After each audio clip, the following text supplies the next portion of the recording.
Good morning.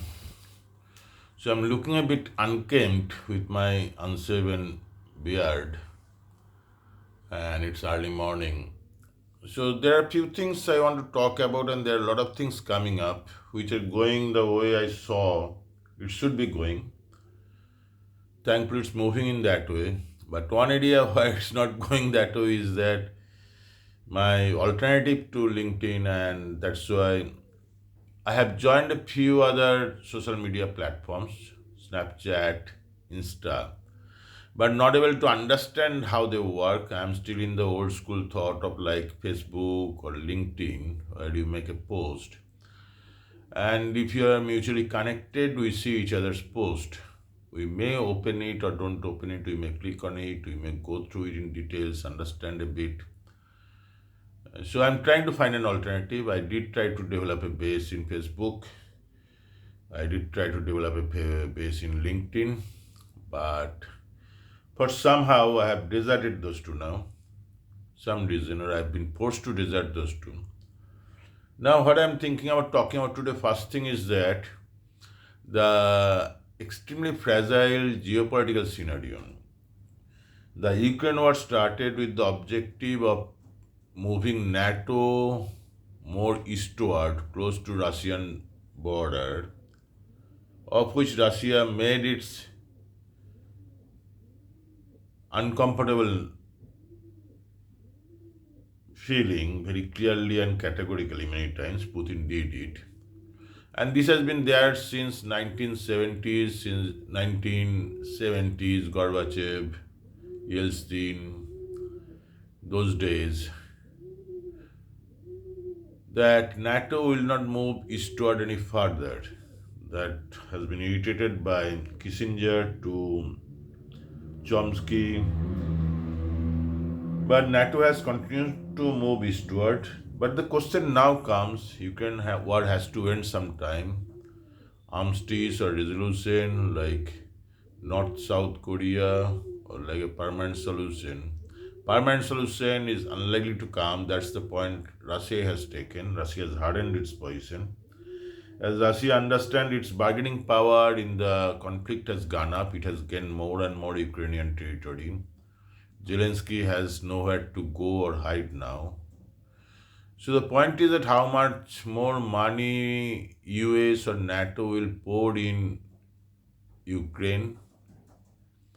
Second thing is that China has strengthened its position every now and then. But one key question we need to ask is that the absence of China in global geopolitical scenario, be it since Iraq war, now then in Ukraine, now in Gaza, China has been absolutely quiet on those areas. It has been mostly US and the West and Israel.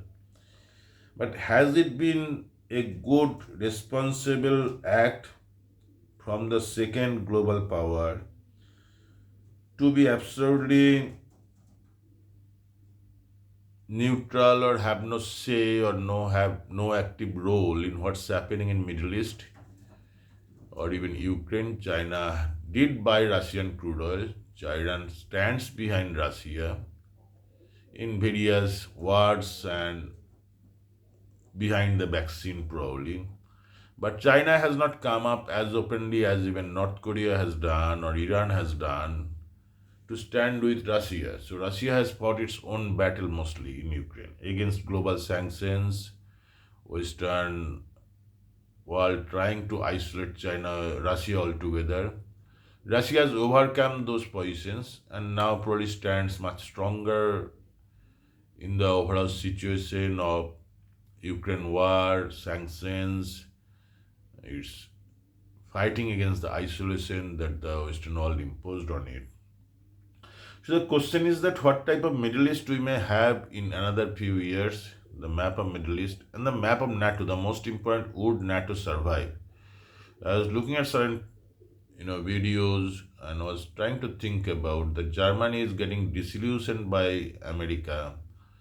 America using it as its,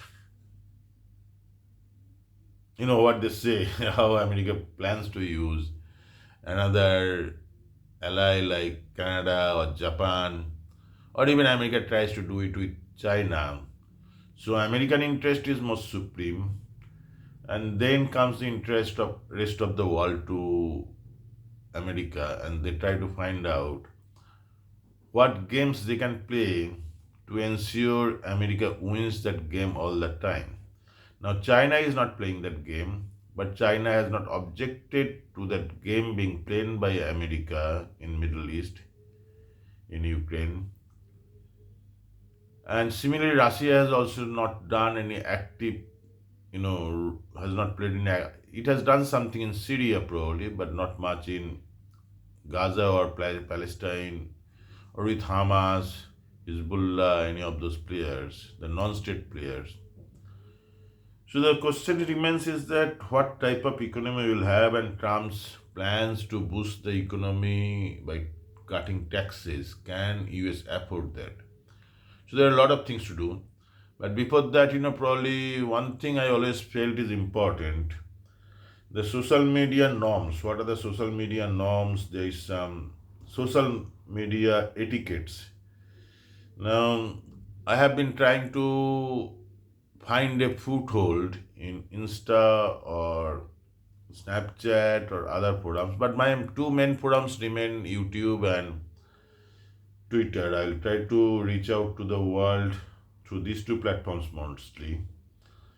I am comfortable with them. I don't understand the other new ones, the nuances of uses, or what is appropriate in Snapchat or what is not appropriate in Snapchat or in Insta or in other ones, whatever the other ones could be.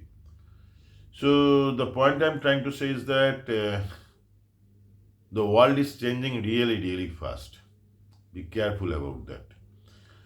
And both economically and politically, markets will be hugely volatile. India is in a no man's land.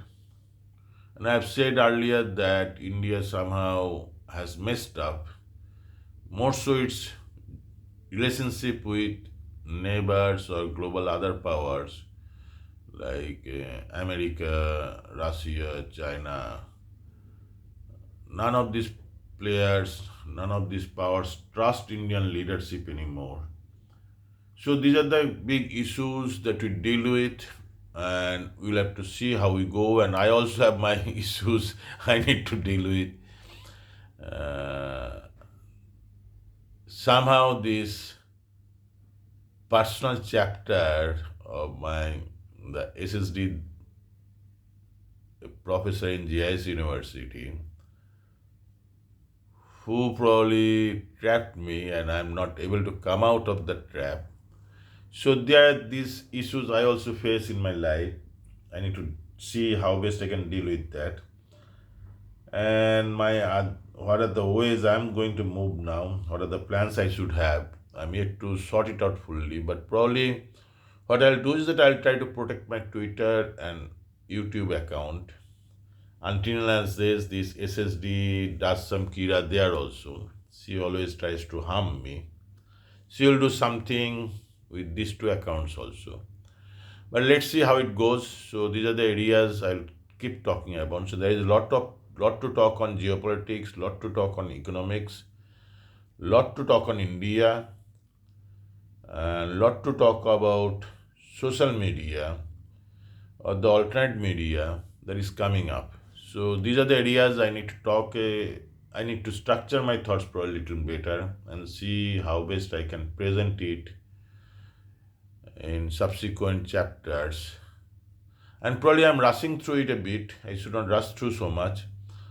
I should go slow and try to find some what do they say, that at laser and to find out some laser and do something about it.